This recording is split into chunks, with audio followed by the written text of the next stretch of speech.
And talking about the moves by U.S. President, let's find out how Americans are feeling the pinch or enjoying some flourishing fruits from it. And we have our correspondent in Washington, Maria Bird. Hi, Maria.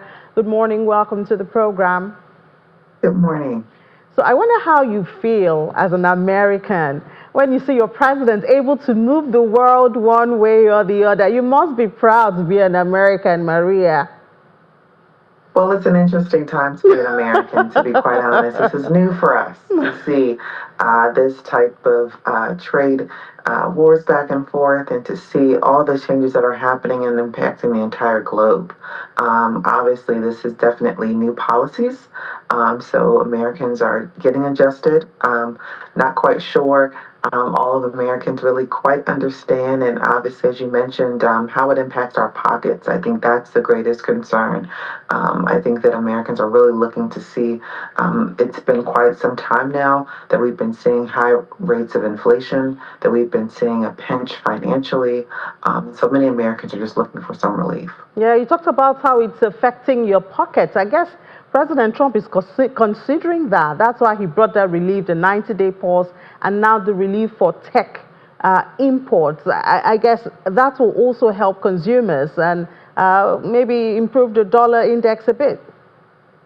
Yes, and I think that's what Americans are hopeful for. They're hopeful for the long-term gains. They're hopeful that even though right now there's not immediate relief, that there will be long-term relief, and that hopefully this will obviously in some way have a positive impact across the globe economically, because the U.S. has been such a strong partner globally as it relates to trade relations over the past few years. This has been something that's been happening really since the Clinton administration. So we've had long-standing trade relationships and really allowing business, as you know, with automobiles, the parts are made all across the world.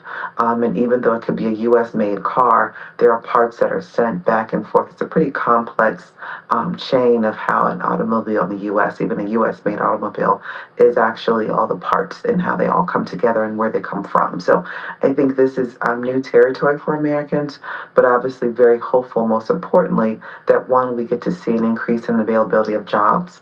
We get to see increases in living wages. And obviously, at the end of the day, being able to see that people are able to sustain and live a life that doesn't have them pinching and wondering if they can afford the eggs the next day. Mm.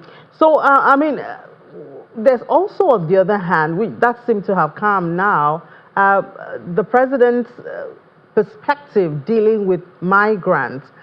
We don't hear a lot about that because when you check, as you said, even if a car is a US-made car, a lot of the parts are being made outside the country. China, on top of that, because of cheap labor.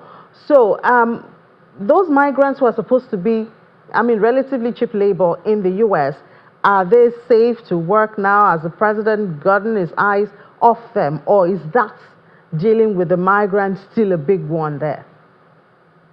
Well, as we know, ICE has been and definitely ramped up since this administration, and ICE is the organization that does most of the deportations for those who are illegally in the U.S. We know there's a system in place, electronic system, people to input their names if they are here illegally or if they don't have the appropriate documentation.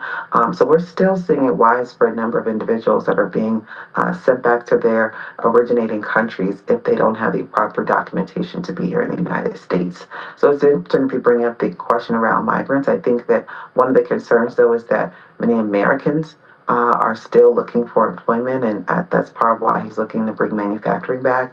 So we'll see, because there are obviously some thoughts around, to your point, around the labor force and how much the those individuals who are here that have migrated to the U.S., how much they add to the labor force.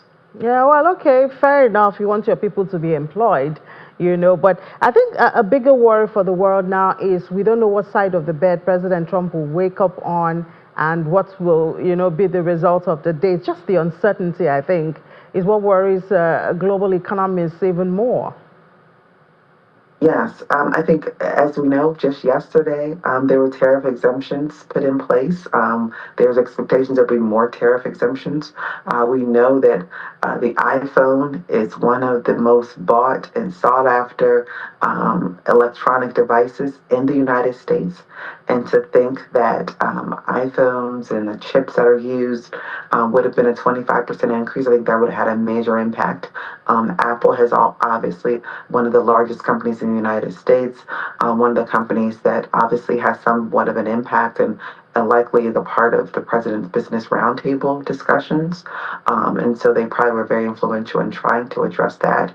We know there's automobile parts as well, as we've noted, that the president stated that it will take time for automobile companies to build up their factories to be able to have all the parts made. So he will be reducing and putting some exemptions placed there as well. So I think that the bigger picture, I think once he realizes there could be, and obviously after advocacy and individuals come forth to provide it with additional insights into how the impact of the tariffs are having on the American people and obviously American companies, I think that's when we're seeing that he could make a shift. And I think we expected, and I think he intended to put some of these tariffs in place as we've seen major world leaders come to the table to try to renegotiate, and we've seen several of those renegotiations happen. So I think that was part of the plan and the strategy to be able to find a way to, from his standpoint, create fair and free trade across the United States. Yeah, but I think President Trump is still waiting for China's negotiation. I think that's the big one for him. But thank you so much, Maria, for waking up early and joining the program. I appreciate that.